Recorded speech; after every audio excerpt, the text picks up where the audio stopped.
Hey folks, welcome to another Aitum Basics tutorial. Today we'll be going over the process of creating and grouping Twitch channel point redemptions, alongside the ability of showing you how to turn them on and off through a rule. To begin with, you'll want to head to the Twitch section of the Aitum app. If you already have some redemptions on your channel, you can import them by clicking Import.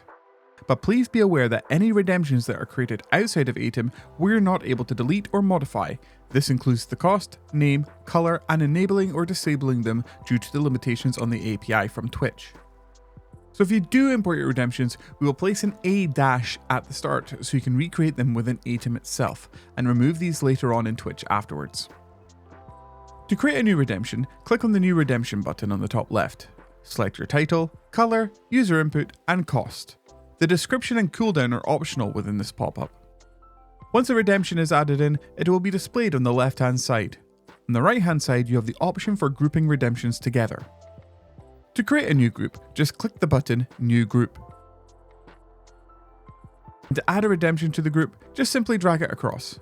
To remove it, then just click the Delete button. Please remember that if a redemption is enabled or disabled on the left, the group that it is contained in will override this. A basic example on how you may want to use a group of redemptions is by turning the group on and off when changing scenes in OBS. So for example, if your stream is starting, you may not want to have all your rules enabled until you hit your just chatting screen. So first we want to create a rule that when OBS starts streaming through a trigger, our action will be to disable the group. This will be under the Twitch device.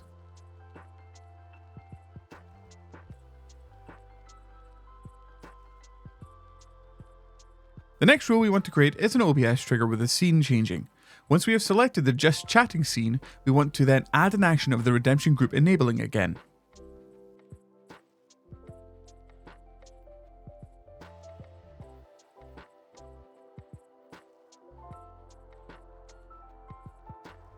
This method is very powerful and an easy way to make sure that specific redemptions will not interrupt specific parts of your stream.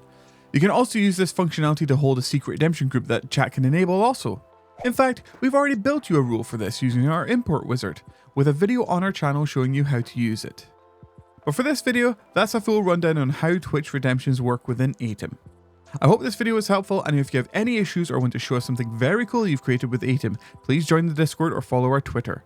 Links to both will be in the description down below.